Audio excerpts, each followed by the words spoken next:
Sweet palm. Sweet palm. Yes, sir. And what do you use that for? This is like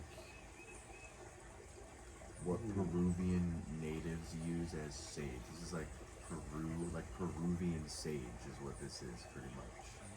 Like they don't really they don't use white sage out in Peru. So my condor shaman brother, Jorge, when he comes out here to the States, he brings this, and I always buy some from him. Ooh. Always. That's where it grows in Peru? Yeah, in Peru, in the Incas, in the Sacred Valley. That smells lovely. Yeah, I'm freaking almost out of it actually, but I think Jorge's coming back soon too.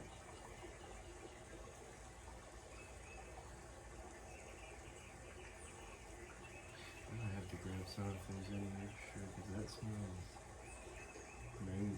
Yeah, it's next level, bro. Yeah, it's next level. Like, I could tell it doesn't smell like it's from the States. Nah. You know, it's like... And the crazy part about it, bro, is like inside it's like cotton. It's like soft. Ooh. Yeah. Yeah, it's fucking crazy, dude. Where's that fresh?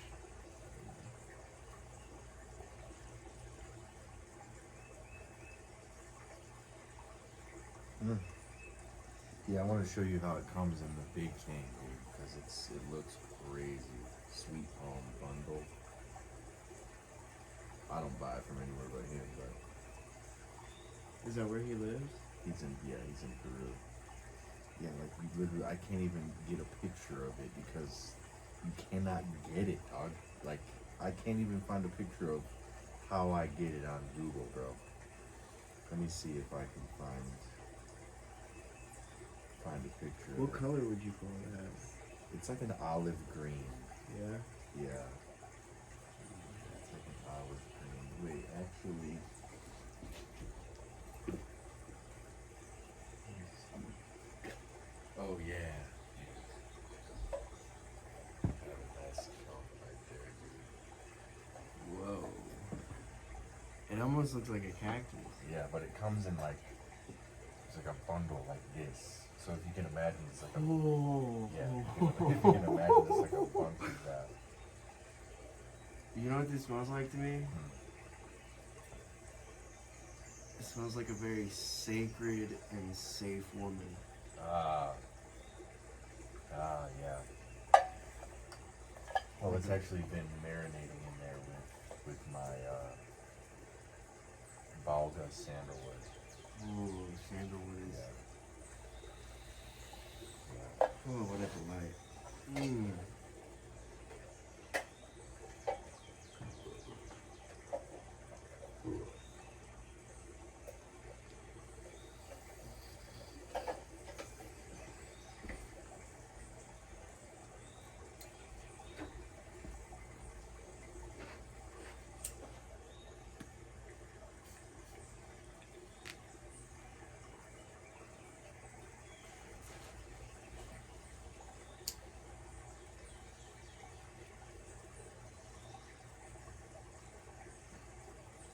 Mmm.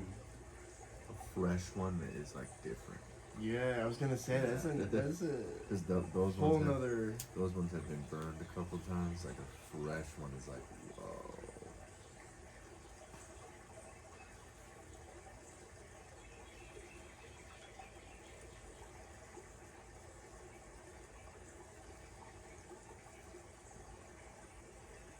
You believe plants carry memory, yeah? Yeah, for sure. Yeah, for sure. Man, that's crazy. I can't even find a picture of that, dog. Sometimes I feel like the smell is like it gifting us a memory of their life. Yes, dude. Yes. It's like, this is where I've Yes. been. feel a lot of gratitude towards the life that we get to replay through that memory. What a beautiful thing.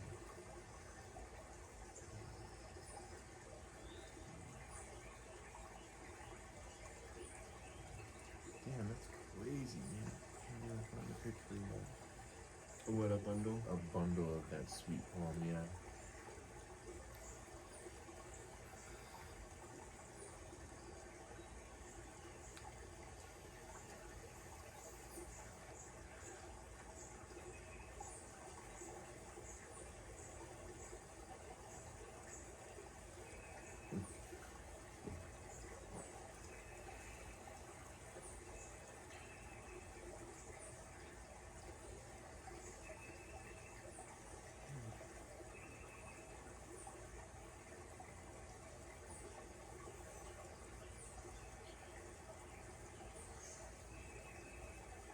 Shall we give it a go? Yeah. I almost feel like there's no need to announce what this is because it already. Yeah. Yeah.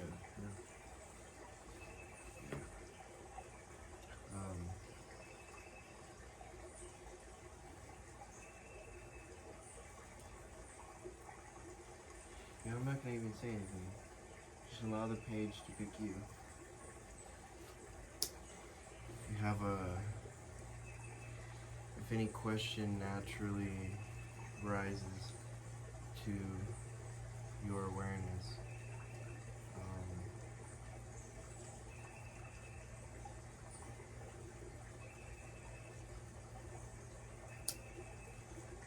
the way I describe it is I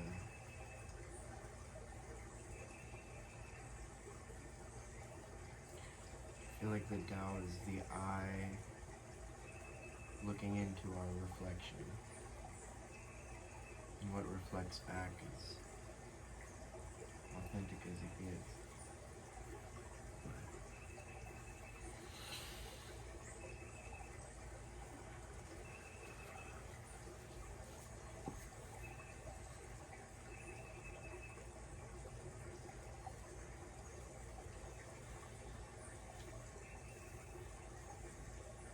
Is each page, or does it both go together? So you picked 32 with, someone will call it a chapter. But yes, the reading Like this is goes into this, right? correct. Okay, Yeah, it's word. all one. Okay. It's all one. So let's hear what you got. The Tao is nameless and unchanging. Although it appears insignificant, nothing in the world can contain it. If a ruler abides by its principles, then her people will willingly follow. Heaven would then rain on earth, like sweet rain falling on paradise. People would have no need for laws because the law would be written on their hearts. Naming is a necessity for order, but naming cannot order all things. Naming often makes things impersonal, so we should know when naming should end. Knowing when to stop naming, you can avoid the pitfall it brings. All things end in the Tao, just as the small streams and the largest rivers flow through valleys to the sea. Nice.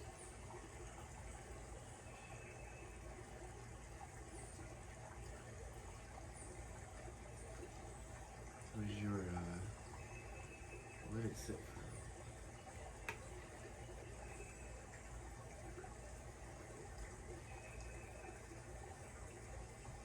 I always say there's no wrong interpretation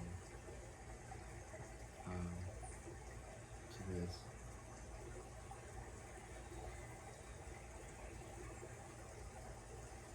So what is that saying to you?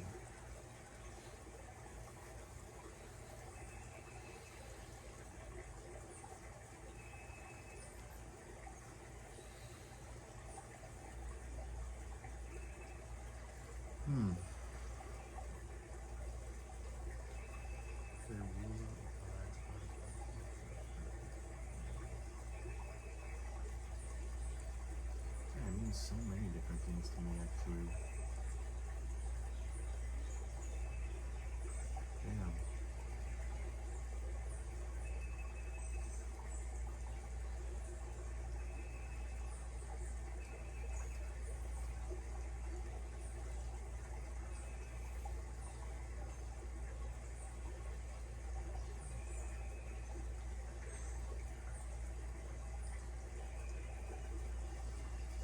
Naming. Man, this means like a million things, bro. Right? It really does. It could mean a million things.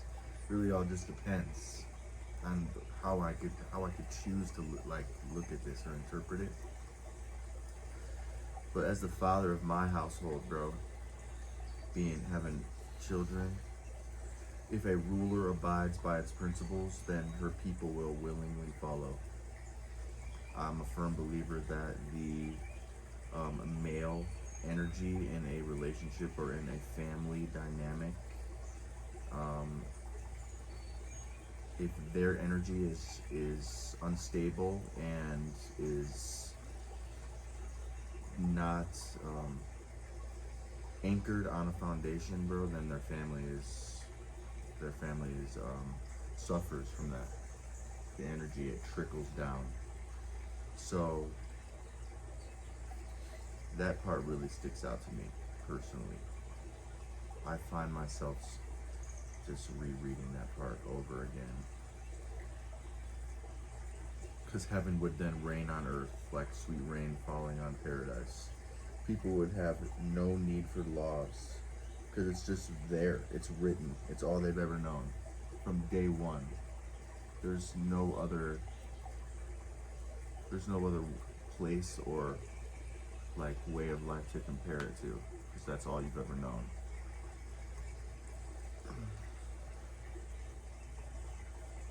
Because the law would be written on their hearts, you know?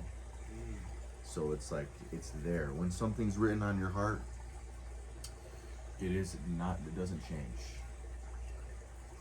Like, people with pure hearts that were born that way, doesn't just change, bro. I know many examples of that, of people like that just have good hearts, that grew up in good families, they had people to look up to and be guided by, you know, the principles. What would you say is written on your heart? What is written on my heart?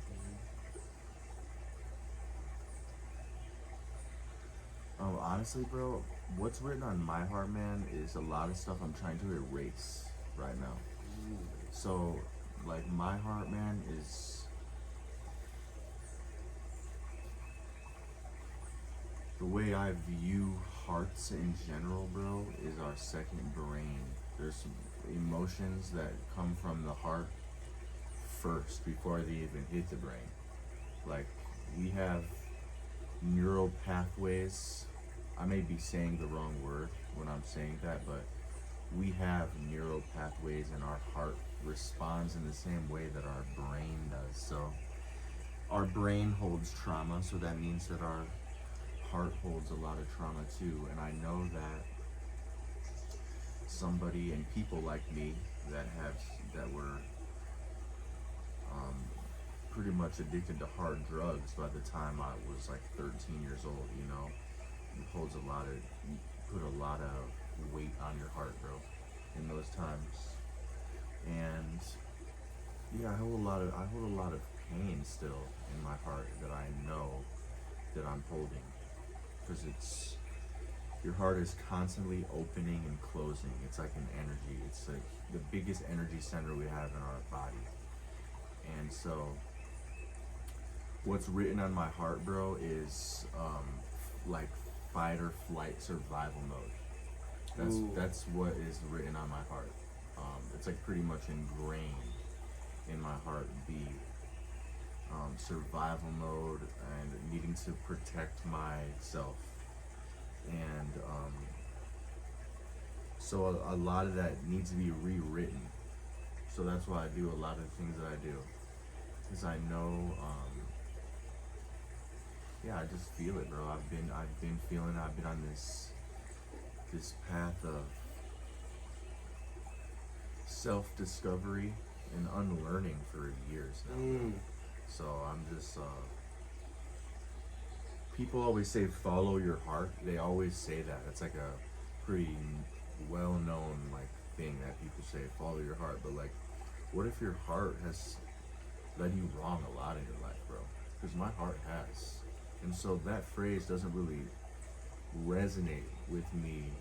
How's it led you wrong? Because when somebody grows up with their basic needs unmet, bro, like your heart, it's doesn't get to develop properly. Like from my experience, like just working with people and just like with my own experiences, like um, you can get to a point where you get hurt so much, bro, and you hurt yourself so much, and there's so much self-harm and so much disappointment in your life that you can like get your heart can like completely stop communicating with your head, bro, with your mind. And you can be just completely led by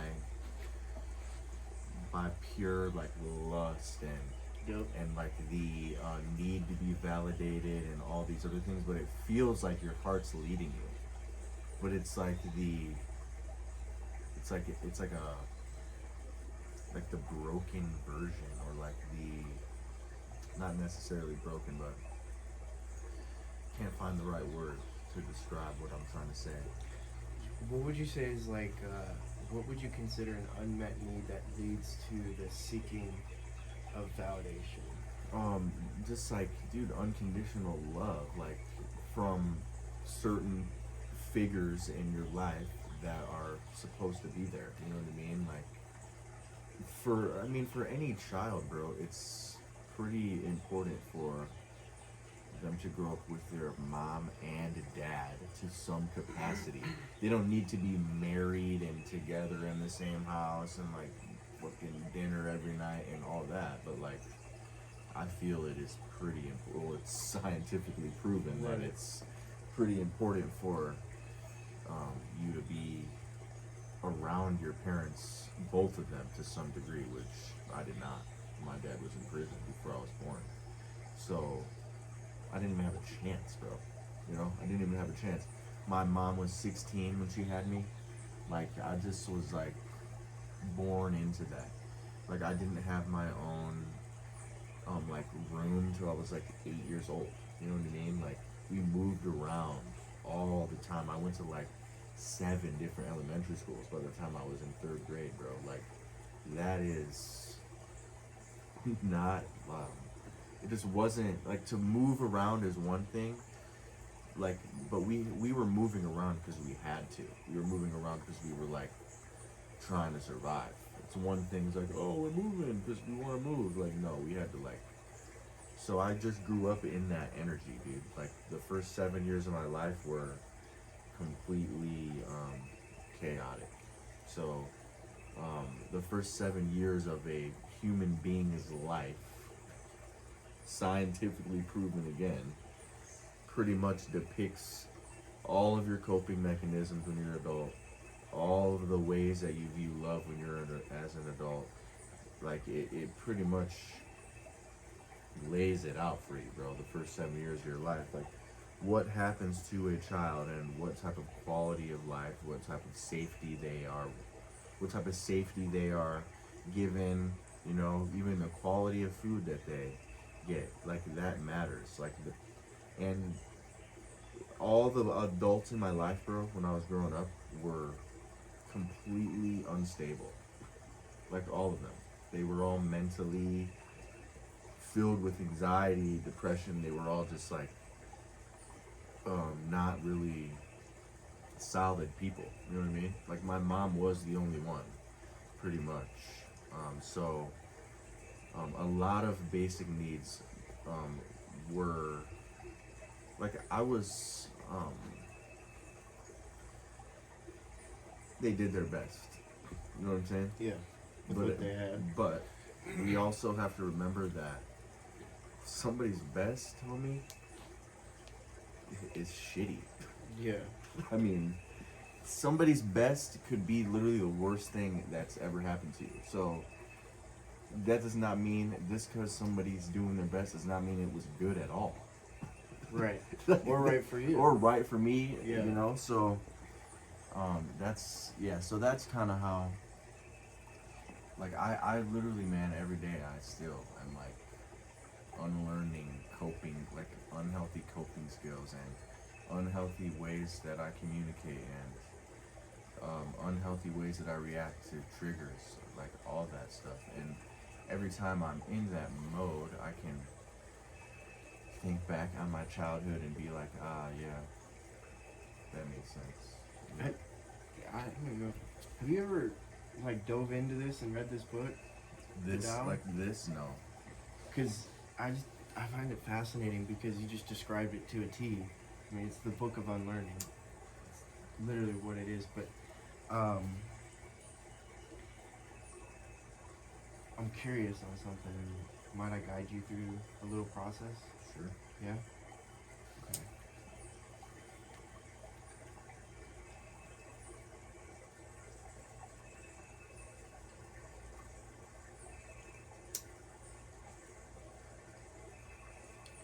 There's a question I have, but to get there,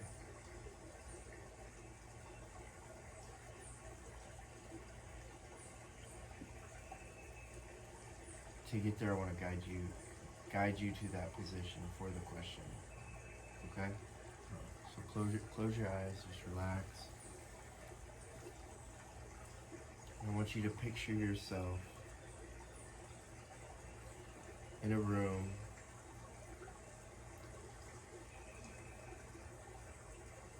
the floor is nothing but white. The ceiling is nothing but white. All four walls are nothing but white.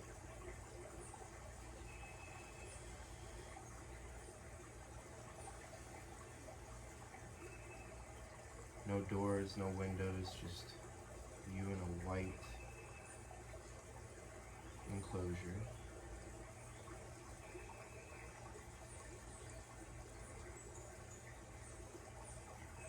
And time passes, but in your heart, you feel a presence coming.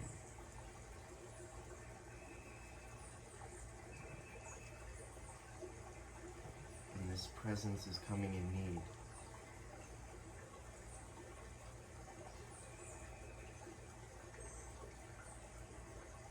And one of the walls,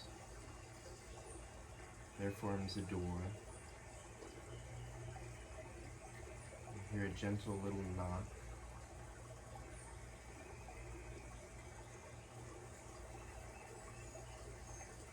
The door slowly creeps open.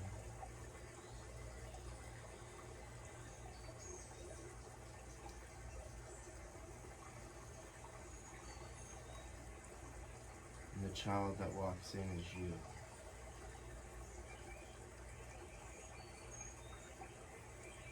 You make eye contact with your inner child.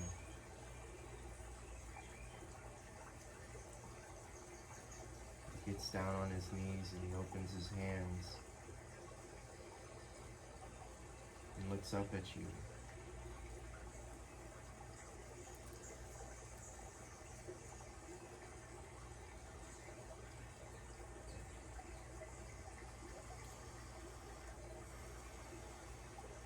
Coming from a place of uncertainty,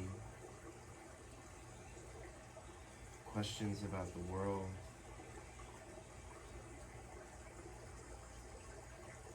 why things are going on the way they are.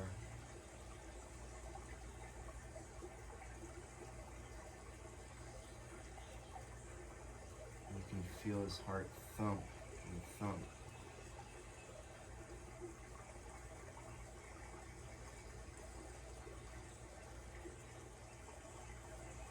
What do you tell him?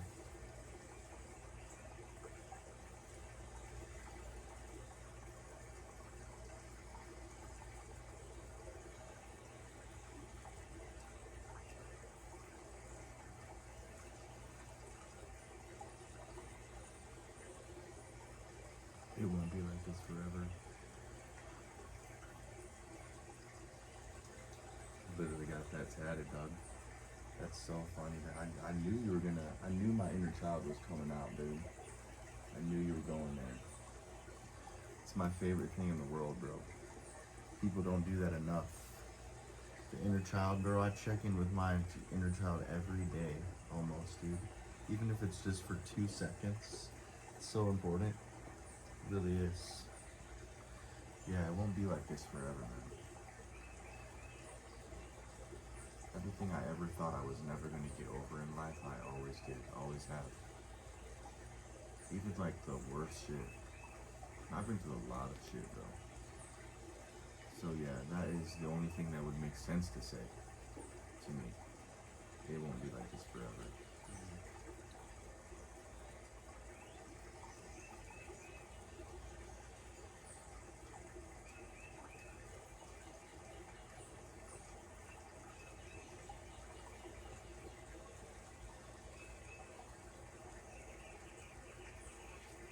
I think life and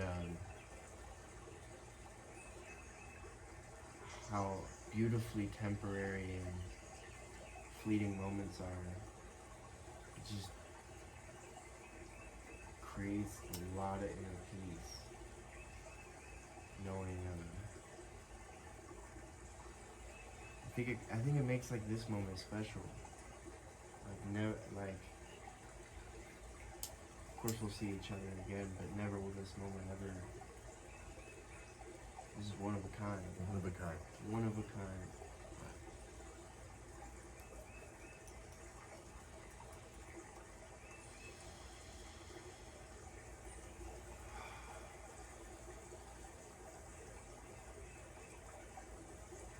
And there it went.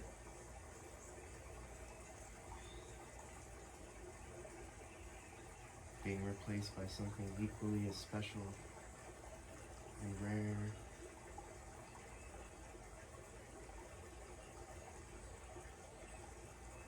And true.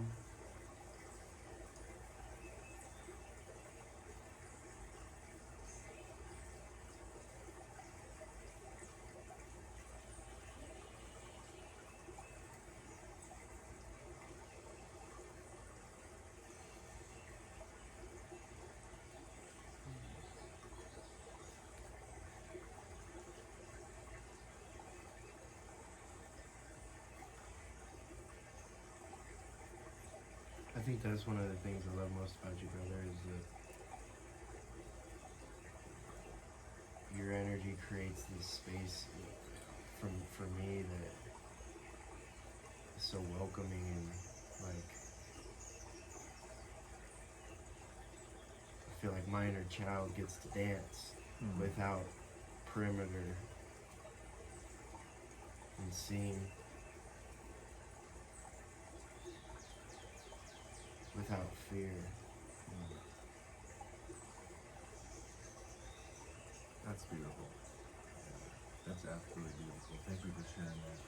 I get to wiggle sometimes, you know what I mean? Because like the inner child's like, Yeah, dude. you know. Sure.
Dude, if you could like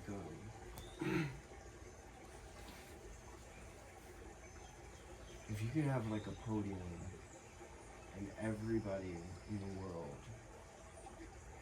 had their eyes and ears on you, and you could have something written on their heart, What would it be?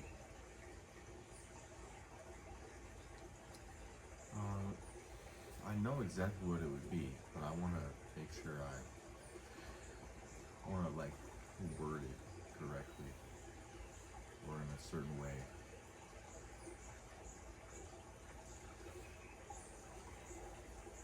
I would love to yeah.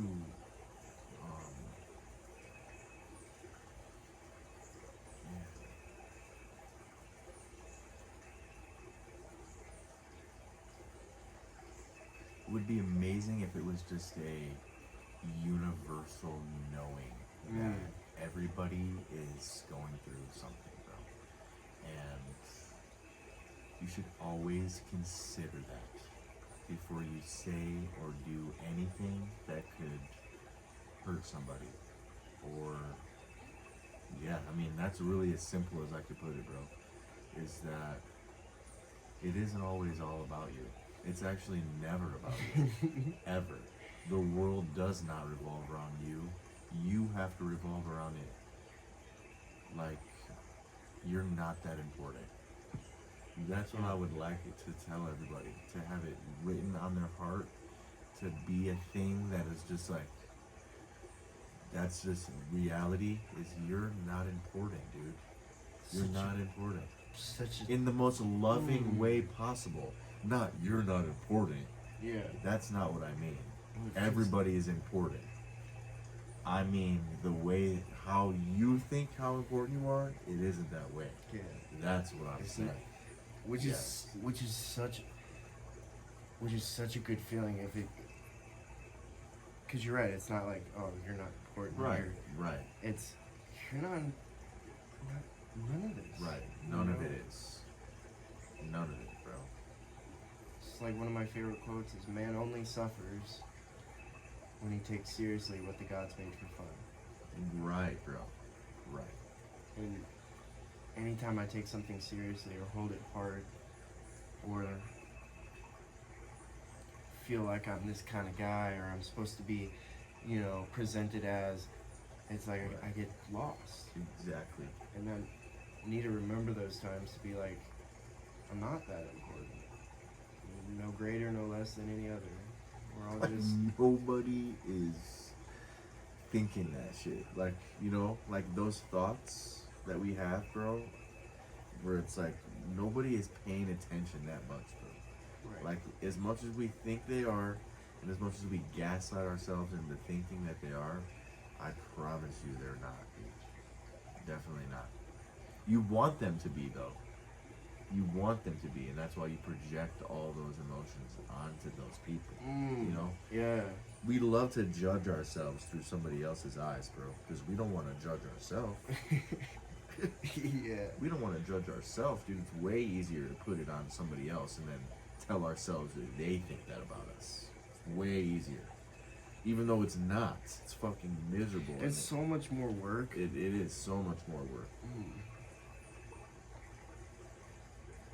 But yeah, man, everybody's going through shit. Everybody is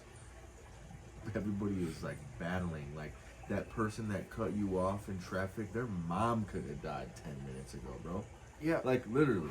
Like their mom could have literally died 10 minutes ago.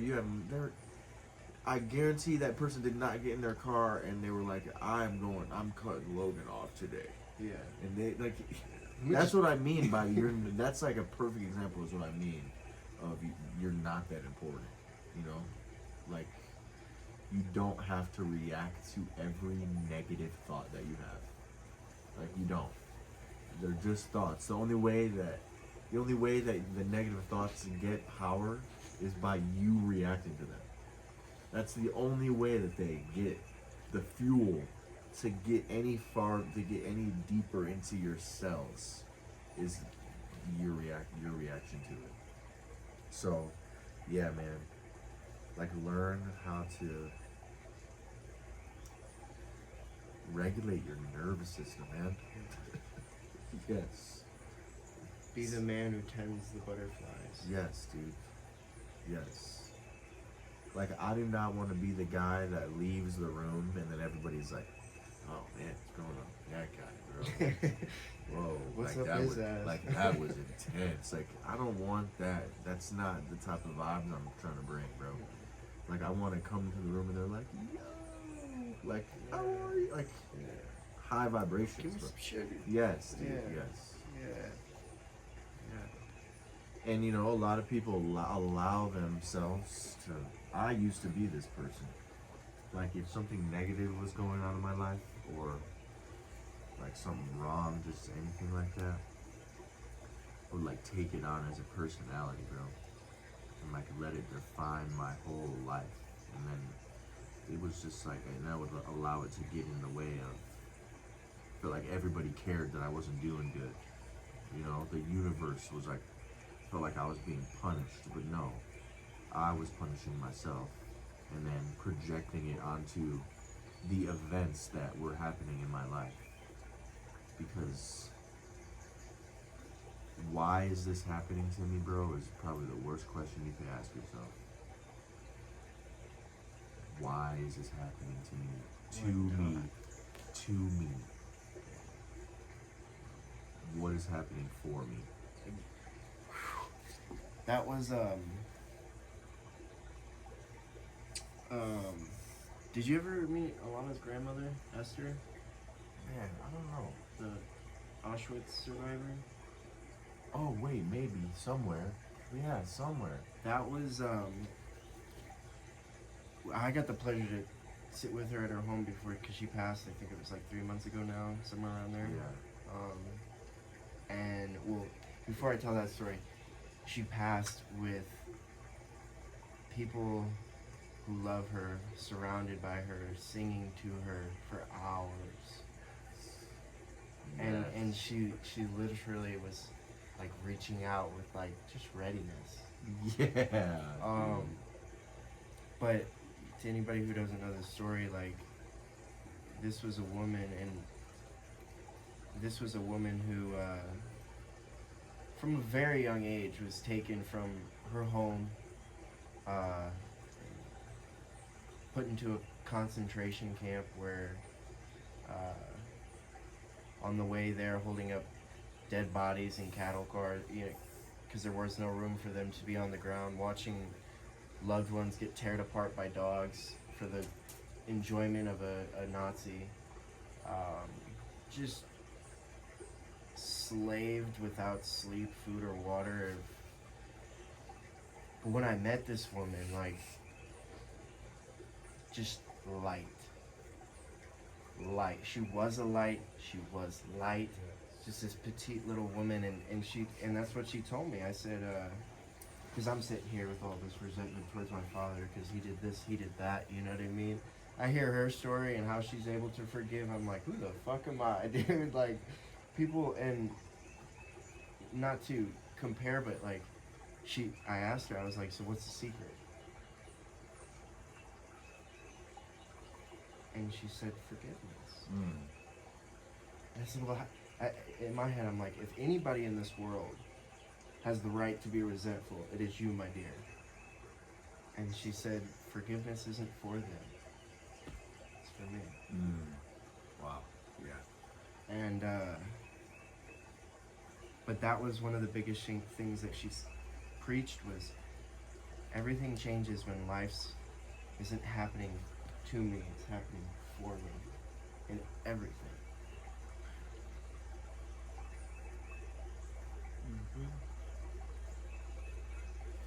Yeah, Derek actually told me a lot about her, bro. Alana's grandma.